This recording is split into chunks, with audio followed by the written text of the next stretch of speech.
इसलिए हुआ है। सच्ची कहते हैं आपसे, कभी हमने सुना ही नहीं कि भगवत प्राप्ति करनी है या भगवत प्राप्ति क्या है, कोई चर्चा नहीं सुनी हमने। बस वही जहां चार लोग बैठेंगे, यार तुम तो बड़े भाग्यशाली भय, अपने लड़का का ब्याह कर लिया, अब कोई मिले तो यार हमारे भी लड़का करवा दे। यही प्रपंच की बात है, यही प्रपंच। हमने तो गाड़ी खरीद ली, हमने मकान बना लिया, हमने बस यही उपलब्धियां, यही जीवन का लाभ।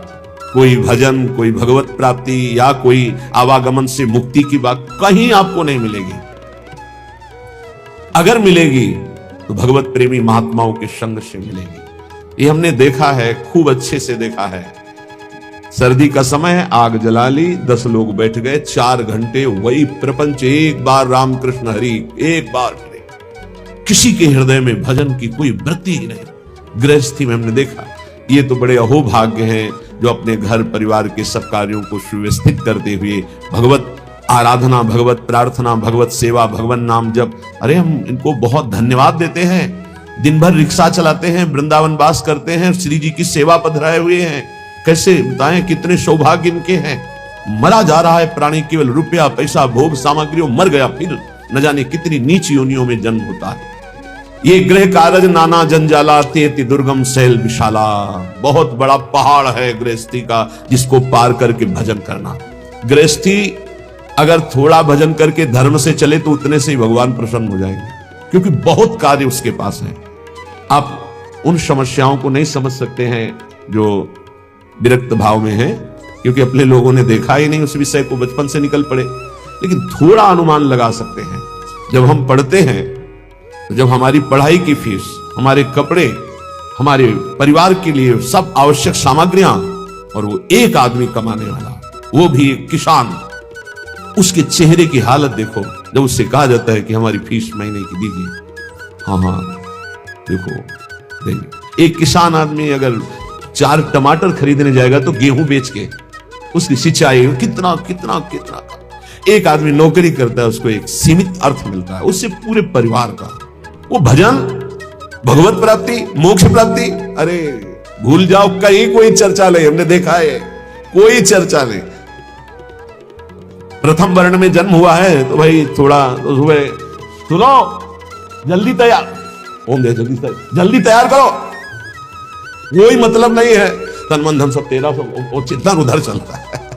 उसको अपने कार्य में जाना है, हल जोतना है या अपनी ड्यूटी में जाना है। भगवत प्राप्ति चिंतन गृहांत कूपे। बूढ़ा के घर में जानते हो कैसे होती, छोटा लड़का ला बस उसको डुलाते रहो, माला नहीं लेके बैठे लो। गीता भागवत सुनने का स्वभाव है नहीं है। बहुत बहुत बहुत धन्यवाद है जिनको गृहस्थी में रह के भजन करते हैं। सच्ची मानना, बड़े बड़े परमहंसों के माता पिता गृहस्थ ही हुए हैं। बड़े बड़े परमहंसों का उदर पोषण गृहस्थों से ही होता है। बड़े बड़े परमहंसों के शरीर का वस्त्र गृहस्थों से ही मिलता है। आप गृहस्थ धर्म में रह करके यदि नाम जप करते हैं, अतिथि सेवा, साधु सेवा करते हैं, तो सच्ची मानिए वो आपको निश्चित भगवत प्राप्ति कराएगा, निश्चित। एक तपस्वी आजीवन कठोर तपस्या जितेंद्रियता से जिस पद को प्राप्त करता है, गृहस्थी केवल पापाचरण न करे तो उसी से उसे भगवत प्राप्ति होती है। गृहस्थी में थोड़ा सा भी धर्म महान उन्नति का कार्य कर सकता है। बस ये ध्यान रखिए, इतना बुलावा है कि भजन नाम की कोई वृत्ति नहीं मिलती। कोई अगर भजन कर पा रहा है तो संतों की कृपा से। सच्ची मानिए, संतों की कृपा का एक अमोघ फल हम देखते थे। कभी का नहीं पड़ा था इस शरीर के जनक ने, कभी का नहीं पड़ा था। तो उनके गुरु पूज्य श्री स्वामी शारदा आश्रम सरस्वती जी महाराज आते, तो उनका बिना पढ़े लिखे पशु होता है, न रामायण, न गीता, न भागवत, न नाम जप, क्या कम से कम अक्षर का ज्ञान करके कुछ तो धर्म शास्त्रों का स्वाध्याय करना चाहिए। ये बात बैठ गई। तो मास्टर से प्रार्थना की किसान होते कि हमको ककारा और मात्राएं सिखा दो, तो रामायण और गीता पढ़ना सीख गए। हल जोतने जाते तो गीता, रामायण, गुरु की पादुका, गंगाजल, ये पादुका का ऐसा चरणामृत उतारते और रामायण और गीता जी करते। चाहे दिन के 12 बज गए हो 4 बजे से, फिर ये करने के बाद जब प्रसाद तो भगवान नाम कीर्तन, खड़े होकर आसपास देकर। थोड़ा सा धर्म भी महान भगवत प्राप्ति का हेतु कर देगा। ऐसी संतानें प्रकट होंगी जो तुम्हारी पीढ़ियों की पीढ़ियां उद्धार कर देंगी। गृहस्थी बहुत बड़ा धर्म है, बहुत बड़ा धर्म है, इससे बड़ा कोई धर्म नहीं। ये मत सोचो जैसे लोग कह देते ना, अरे हम तो गृहस्थ। गृहस्थ का मतलब समझते हो, हर धर्म का जनक, हर धर्म की उत्पत्ति उसी से होती है, हर धर्म की पुष्टता उसी से होती है, हर धर्म की व्यवस्था उसी से होती है। आप गृहस्थ धर्म को बहुत हल्के में ना ले, भगवान का अवतार भी गृहस्थ धर्म में ही हुआ है। दशरथ कौशल्या जी, नंद बाबा यशोदा मैया, देवकी वसुदेव जी, कश्यप अदिति जी, जहां भी देखो बड़े बड़े जो वीतराग अवधूत, भगवान को वश में करने वाले प्रेमी महात्मा या साध्वी, वो सब गृहस्थ में ही। यहां जो कह रहे ग्रहांधकूपे, गृह में ऐसे अंधे बन करके लगे हुए कि ना नाम जप से मतलब, ना धर्म से मतलब। बोले भागो इस अंधकार कुएं से, भागो और प्रकाश की तरफ। तमसो मां ज्योतिर्गमय, अंधकार से हटो, बार बार जन्म मरण के चक्र से हटो, प्रभु के धाम में चलो। हम सब प्रभु के हैं, भूल करके इस जन्म मृत्यु में चक्र में ऐसे फंस गए कि इस योनि में उद्धार निकल पाए तो 83,99,999 योनियां ऐसी हैं जिनसे आप मुक्त नहीं हो सकते। केवल एक मानव देह है जिससे मुक्त हो सकते हो। आज थोड़ी बुद्धि जागृत है तो मेरी बात मान जाओ, भाग के आ जाओ वृंदावन। एक बार सत्संग सुन जाओ, एक बार बिहारी जी के दर्शन कर लो, एक बार यमुना रस रानी के समीप बैठकर नाम कीर्तन कर लो। ये किनके लिए कह रहे हैं? घर गृहस्थी में हो तो पैसा बढ़े, समय निकले तो विदेश घूमने की बात मन में मत लाओ। धर्म क्षेत्रों की यात्रा करो, भगवत क्षेत्रों की यात्रा करो, वहां संयम पूर्वक पुण्य अर्जन करो, नाम जप करो तो तुम्हारा परम मंगल हो जाएगा। आज ऐसी बुद्धि खराब हो गई कि लाखों रुपया खर्चा करेंगे लेकिन ऐसी जगह देखेंगे जाके जहां बुद्धि और मलिन हो जाए। कहां जा रहे हैं? अमुक देश में जा रहे हैं। काहे के लिए? बोले नेत्र चराने के लिए जा रहे हैं। जैसे लोग बकरी चराने जाते थे, हम नेत्र चराने जाते हैं। हमें बताया गया, क्यों बताया, क्यों? लाखों रुपए की टिकट लगाएंगे लेकिन धाम में आकर के, तीर्थ में जाकर, संगम काशी, कितने पावन पावन पुरिया हैं। 4 दिन का नाम कीर्तन बैठल आओ अखंड, 1000, 2000, 4000 संतों को बैठ के पवाओ, उनकी जूठन पाओ, देखो निहाल हो जाओगे। अर्थ का प्रयोग करना भगवान के कृपा पात्रों को आता है। अर्थ का प्रयोग करना भगवान की कृपा पात्रों, सो धन धन्य प्रथम गति जाके। भगवान के धामों में आकर नाम कीर्तन करो। हमारी बात मान लो, अगर कुछ भी अर्थ तुम्हारे पास ज्यादा है, 4 घंटे नाम कीर्तन बैठलवा दो। तुम नहीं कर सकते हो निरंतर नाम जप, ऐसे संयोग बैठा लो, भजन करने वालों को सुविधा दे दो। धाम आ गए, यहाँ के पशु पक्षियों को, मान लो ज्यादा पैसा नहीं, 2-4 किलो चना ले, फुला दे, पशु पक्षियों को पवार है, गाय को एक दिन चारा पवा, ये धर्म कार्य करो। लाखों रुपया खर्च करके कहां जा रहे हो संसार को देखने के लिए? भारत जैसी पावन भूमि कहां है? यहां एक से एक ऐसे भजन की वृत्तियां प्रकट हो जाएं, ऐसे धर्म क्षेत्र, तीर्थ क्षेत्र, ऐसे भगवत धाम है। श्रीपाद कह रहे असंख्य जन्म बर्बाद कर दिए, लौटो, एक बार श्रीधाम वृंदावन में आ जाओ। तुम्हारे मोह पास को काटने के लिए समर्थ श्रीधाम वृंदावन सत्संग करा देगा। सत्संग ऐसी कैंची है जो मोह पास का नाश करती है। तुम समझ रहे हो कि हमारा यही कर्तव्य है कि इनका पालन पोषण करके खूब चाहे जितना पाप कर्म करे, तो श्रीपाद कह रहे निज सर्वनाश करो। अपने आत्म स्वरूप का सर्वनाश करने वाले, तेरी यह समझ में नहीं आ रहा कि तू जिस पाप कर्म से धन कमा रहा है तो ये तेरा सर्वनाश कर देगा। तू परिवार को अपना सुहृद समझ रहा है, निज जन समझ रहा है, उसके लिए पाप कर रहा है, ये तेरी दुर्गति कर देगा। मरने वाले की अंतिम इच्छा पूछी जाती है ना, क्या अंतिम इच्छा है? ये जो पुण्य का त्याग करके पाप कर्म करते हुए उन्नति को प्राप्त हो रहे हैं, इनकी अंतिम इच्छा पूरी की जा रही है, बहुत बुरी तरह नष्ट होंगे। ये वृंदावन में आप सत्संग में सुन रहे हैं, इसे दिमाग में बैठा लीजिए। पाप कर्म करने पर जो उन्नति प्राप्त होती है, तो जैसे फांसी देने वाले की अंतिम इच्छा पूरी की जाती है, ऐसे तुम्हारी अंतिम इच्छा है ये, भोग लो इसे। क्यों? तुम्हारे सुकृत अब सब नष्ट हो गए हैं, अब जो तुम्हारे पाप कर्म का फल आने वाला है, सर्वनाश का तांडव होगा। आंख खोल करके समाचारों में और संसार में देख लीजिए, कोई भी रहा न कोकुल रोवन हारा, इतिहास साक्षी पढ़ के देख लीजिए। प्रगट में वर्तमान समय में, भूतकाल में, तो भविष्य में भी ऐसा ही होगा। ये खुद देखी हुई बात, सुनी हुई बात, पढ़ी हुई बात, समझी हुई बात कह रहे हैं। पाप कर्म करने वाले की उन्नति का मतलब है अंतिम इच्छा, अब सर्वनाश का तांडव उसके जीवन में होने वाला है, बहुत बुरी तरह उसका सर्वनाश होता है। इसलिए निज सर्वनाश करो, अपना सर्वनाश करने वाले पाप कर्मों को करके स्त्री पुत्र परिवार आदि की कामनाओं को पूर्ण करने वाले तेरी दुर्गति होगी, तेरे परिवार की दुर्गति होगी। इस बात को समझ, धर्म पूर्वक चल, तो गृहस्थ धर्म से ही भगवत प्राप्ति, सबका मंगल हो जाएगा। असंख्य जन्म व्यर्थ कर दिए, अब ये मानव जीवन तेरा व्यर्थ ना जाए। इसलिए कोई तुझे ऐसा भी समझाएगा, ऋण ग्रस्तो यायाम कथमः वृंदावनमहम, देखो तुम्हें हमारा ऋण है, मातृ ऋण, पितृ ऋण, ऋषि ऋण और भी जगत के ऋण, तुम कैसे वृंदावन जा सकते हो, कैसे तुम भजन कर सकते हो, कैसे तुम भगवान की आराधना कर सकते हो? नहीं।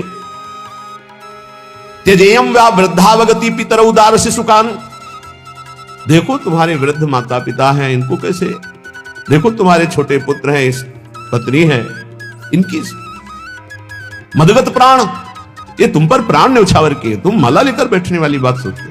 नहीं नहीं। कथम मां मज्जीवान बत परिहरेयम निज जनान, तुम कैसे अपने निज जनों की याद छोड़कर भगवान की याद कर सकते हो? नहीं, ऐसे फांसता है मोह जाल संसार का। संताशिश्लाघ्यो भूतेत्य फल कलनो मुह्यति बुद्धि, ए दुर्बुद्धि, इसमें मत फंस। इसका तात्पर्य ये नहीं कह रहे कि भाग करके बाबा जी बन जाओ, इसका तात्पर्य कह रहे इनके द्वारा मोह जाल में फंसकर पापाचरण मत कर, धर्म के द्वारा अपने, तभी हमका प्रणाम है उनको जो रिक्शा चलाते हैं, मेहनत करते हैं, ठाकुर सेवा विराजमान किए हुए, नाम जप करते हैं, कंठी तिलक धारण किए हुए, राधा राधा कहकर बोलते हैं, धन्य है उनका जीवन। पापाचरण करके धन कमा करके सोचते हो परिवार को सुखी करके हम सुखी हो जाएंगे, कदापि सुख नहीं मिलेगा। संताश्लाघ्यो भूतेत्य फल कलनु मुह्यति कुदी, ऐ दुर्बुद्धि, तेरा नाश हो जाएगा, तू समझ नहीं पा रहा, तू भी मोह से युक्त है। इसलिए मानव जीवन ये अंतिम जीवन हमारा होना चाहिए। जो जो हमारे परिवार में हमारे साथी बने हैं, पत्नी पुत्र, सबका कल्याण करूंगा। जब 21 पीढ़ियां तर जाती हैं तो औरों की बात क्या? हे सच्ची मानो, तुम्हारा इतना महान बल है कि तुम अपने बल को जागृत करो तो तुम पूरे परिवार को क्या, मम भक्ति उपो भुवनम पुनः, तो पूरे मृत्यु लोक को तारने की सामर्थ्य आ जाती है नाम जपक में। राधा नाम मत भूलो, पाप कर्म के द्वारा कमाया हुआ धन सर्वनाश कर देता है, ये दिमाग में बैठा लो। जैसे तुम्हें कोई बढ़िया खीर दे और कान में विश्वसनीय आदमी बता दे विष मिला है तो खाओगे नहीं, ऐसे ही तुम्हें शास्त्र सम्मत बात बता रहे, पाप का धन तुम्हारा सर्वनाश कर देगा, लेकिन तुम ये बात नहीं मानोगे।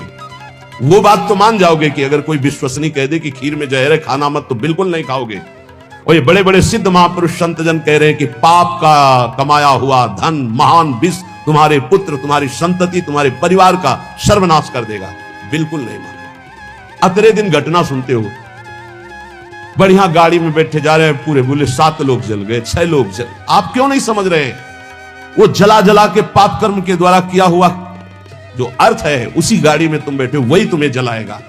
उस समय दयावसन कहते बहुत बड़ी गलत घटना हुई, लेकिन अगर उसके कर्म को पूर्व में देखोगे और फिर आपको तो ये लगेगा यही होना चाहिए था। बहुत निर्दयता से पाप कर्म करते हैं लोग, बड़े गुप्त रूप से और बड़ी निर्दयता से।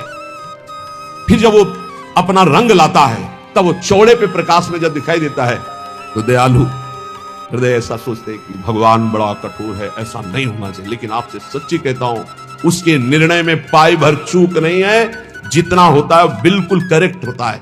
निर्णय उसका बिल्कुल करेक्ट, वो भगवान है, वो ऐसा नहीं है कि वो इतनी चूक कर दे। हम लोग बहुत गलती करते हैं, इसका सुधार केवल मनुष्य जीवन में ही हो सकता है। पूज्य संत महापुरुषों के वचनों से ही हम ये जान पाते हैं कि हमारे जीवन का परम कर्तव्य क्या है।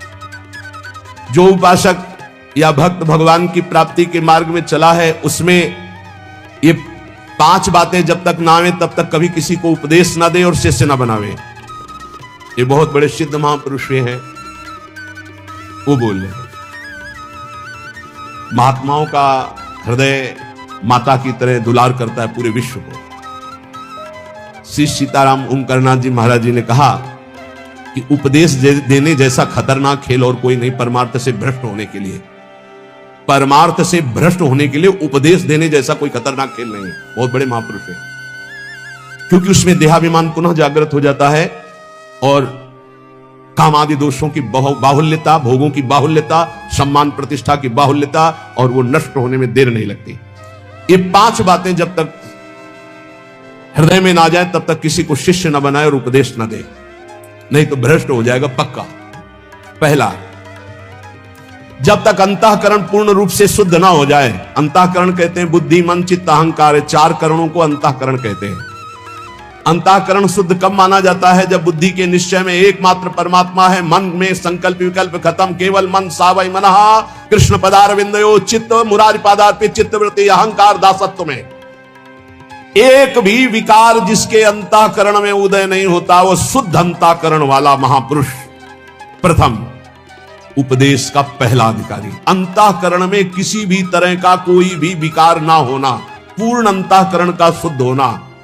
दूसरा, जो व्यक्ति, ये हम नहीं कह रहे, बड़े महापुरुष कह रहे, सामने शास्त्र इसीलिए रख के बोलते हैं कि आप ये ना सोचे कि हम कोई मनमानी बोल रहे हैं। कुछ भी होगा तो हृदय, शास्त्र, संत तीनों से मिली हुई बात होगी, स्वतंत्र नहीं होगी।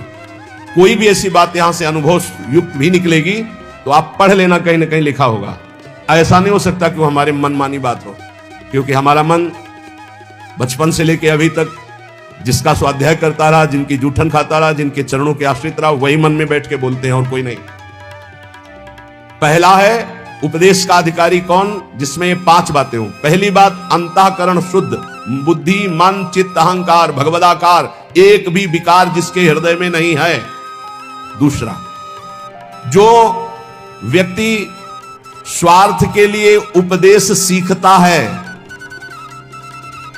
जो अपनी वासनाओं की पूर्ति के लिए प्रवचन करना सीखता है, वो उपदेशक पक्का भ्रष्ट और दुराचारी हो जाएगा। वो धर्म का निर्वाह करने वाला नहीं होगा, उस समाज को भ्रष्ट करने वाला होगा। ये सिद्ध महापुरुष लिख रहे हैं, इसमें किसी की टीका टिप्पणी करने की बात नहीं। जिसको बुरा लगे तो भगवान को साक्षी करके हृदय में हाथ रख करके देख लेना। महापुरुषों के वचन डंके की चोट से होते हैं। जिसको बुरा लगे वो छाती में हाथ रख के बिहारी जी को साक्षी करके देख लेना कि ये वचन जो निकले हैं ये है हमारे में कि नहीं है, देख लेना। यहां केवल जबान की बात नहीं होती, छाती की बात होती है। जो व्यक्ति स्वार्थ पूर्ति के लिए, अर्थ प्राप्ति के लिए, वासनाओं की पूर्ति के लिए प्रवचन सीखता है, उपदेश सीखता है, दूसरे को उपदेश करता है, वो उपदेशक दुराचारी हो जाएगा, भ्रष्ट हो जाएगा, धर्म को नष्ट करने वाला बनेगा। तीसरा, जिसने अपनी वाणी में सत्य का अनुष्ठान नहीं किया, जिसने अपने आत्मस्वरूप का बोध नहीं किया, जिसकी वृत्ति निष्काम नहीं हुई, जो जगत से भगवत भाव रूप से संबंध नहीं की, वो बड़े से बड़ा विद्वान भी भ्रष्ट हो जाएगा। वो बड़े से बड़ा विद्वान भी भ्रष्ट हो जाएगा। ये देख लो, जिसके वाणी में सत्य नहीं, जो आत्मस्वरूप का बोध प्राप्त नहीं किए, जिसकी बुद्धि में निष्कामता नहीं, जो चराचर जगत में भगवत स्वरूप का भाव नहीं किए, वो बड़े से बड़ा विद्वान भी पतित हो जाएगा। चौथा, उपदेशक ब्रह्म विद्या और निदिध्यासन दोनों साथ में, अर्थात शब्द ब्रह्म का ज्ञान और पर ब्रह्म की अनुभूति दोनों। जो शब्द ब्रह्म का ज्ञान और पर ब्रह्म की अनुभूति से युक्त होगा, उसमें अमानिना मान देना, निर्माणता सबसे बड़ा सद्गुण होगा, निष्कामता उसके स्वभाव में होगी। ऐसा उपदेशक संसार के धर्म की प्रतिष्ठा करके सबको सुख प्रदान करता है। पांचवा, जो स्वयं अपने मन को कृष्णाकार कर चुका है, जो इष्ट के प्रेम में डूबा हुआ है, जिसका केवल इष्ट से दृढ़ विश्वास और संबंध है, जो इष्ट के स्मरण में डूबा हुआ उपदेश करता है, जो दुनिया में एकमात्र परम स्वतंत्र सत्ता श्री भगवान की देखता है, जो सबका परम मंगल करने का उद्देश्य रखकर, केवल उद्देश्य रखकर भगवत चर्चा करता है, उसका उपदेश देना यथार्थ धर्म का प्रकाश करने वाला होगा। ब्रह्मबोध होना शास्त्रों के स्वाध्याय का फल है। भगवत प्रेम होना ये समस्त साधनों और भक्ति का यथार्थ फल है। नहीं सो सब धर्म कर्म जर जाऊ, जहां न राम पद पंकज भाव। जब तक प्रभु के चरणों में प्रेम ना हो जाए या तत्वबोध ना हो जाए तब तक उपदेश नहीं करना चाहिए। ऐसा महापुरुषों का नहीं तो लिखा हुआ है। जो व्यक्ति स्वार्थ के लिए, जो धन के लिए, वासना के लिए, सम्मान के लिए, सुख सुविधा के लिए सीखता है और उसका उपदेश करता है, उसका चरित्र भ्रष्ट हो जाता है। महापुरुषों ने जो कहा है वो अपने अनुभव से कहा है। तो गृहस्थ धर्म में साधु महात्माओं का सेवन, अतिथि सेवन, जो भी कर्म भगवान को अर्पित किया जाए और धर्म पूर्वक धन कमाया जाए। अधर्म पूर्वक धन कमाकर अपने परिवार का पोषण करने वाला नरक को प्राप्त होता है। धर्म पूर्वक धन कमाकर अपने परिवार का पोषण करते हुए वो सारे कर्म भगवान को अर्पित करके नाम जप करते हुए वो भगवान को प्राप्त होता है। गृहस्थ पुरुष को चाहिए कि वो अपने धर्म के अनुसार मोक्ष प्राप्त करे, उसको कहीं भागने की जरूरत नहीं। कल चर्चा में सुना था कि 2-3 महीने में एक बार तीर्थ यात्रा करनी चाहिए प्रत्येक गृहस्थ को। कुछ अर्थ ऐसा एकत्रित कर लेना चाहिए जो धर्म क्षेत्र के लिए 1000, 2000, 4000 रुपए एकत्रित कर लिए, 1-2 दिन के लिए चले गए, उपवास आदि किया, तीर्थ अवगाहन किया, सत्संग सुना, फिर अपनी गृहस्थी में चले आए। गृहस्थ पुरुष को चाहिए कि वो अपने धर्म के अनुसार चल करके ही मोक्ष पदवी प्राप्त। उसके लिए ये नहीं है कि वो तपस्या का अनुष्ठान करे, वो अमुक का अनुष्ठान करे। वो अपने परिवार पोषण के लिए मेहनत कर रहा है, पर धर्म पूर्वक मेहनत करके अपने परिवार का पोषण और नाम जप जरूर करता रहे। दूसरी बात कह रहे हैं कि जैसे श्राद्ध आते हैं पितर पक्ष में, तो श्राद्ध करने से पितरों की कृपा प्राप्त होती है। और परम पितर अर्यमा जी हैं। अर्यमा भगवान की विभूति है, भगवान ही अर्यमा पितर रूप में है। श्राद्ध में पवित्र पदार्थ, पवित्र पात्र। अब कैसे श्राद्ध होगा जिनकी रसोई में प्याज, लहसुन, अंडा और मांस बनते हैं? कैसे? ये बड़ा कलयुग का प्रभाव बढ़ता चला जा रहा है, अपवित्र होते जा रहे हैं। क्योंकि सब नई पीढ़ी जो है वो आधुनिक पढ़ाई वाली, आधुनिक, वो सब अपने को उसी में ढाल रहे हैं जैसा व्यवहार देख रहे हैं। उसी के घर में श्राद्ध ठीक माना जाएगा जिसके पात्र पवित्र हैं, स्थान पवित्र है, रसोई पवित्र है। पवित्रता का तो शब्द ही चला गया है। अब कोई बिरला ऐसा होगा जो शौच के वस्त्र पवित्र करे, नहीं तो शौच लगी ऐसे गए, ऐसे पहने, ऐसे हाथ धोए, बस ऐसे निकल पड़े, पूरा घर अपवित्र, पूरी वस्तुएं अपवित्र, जो भगवद अर्पित देव पूजन, पितृ श्राद्ध आदि करने योग्य ही नहीं रह जाते। जो ऋषि मुनियों को भोजन कराया जाता है परम पवित्र शुद्ध हविष्यान धर्म के द्वारा कमाया हुआ होना चाहिए। भगवान का भोग लगाकर जब साधु महात्माओं वैष्णव जनों को पवाया जाता है तो वो अक्षय फल देने वाला होता है, समस्त कामनाओं की पूर्ति कराने वाला होता है। और जब किसी संत को, ब्रह्म ऋषि को निमंत्रण दे दे तो जब तक उसको पवा न दे तब तक अपने परिवार को न पवाए। निमंत्रण दिया है या किसी देवता का पूजन है या किसी ऋषि का निमंत्रण है या पितर तर्पण है या किसी को भी निमंत्रण दिया गया है तो निमंत्रित व्यक्ति को जब तक भोजन ना पवा दिया जाए तब तक अपने परिवार को भोजन निषेध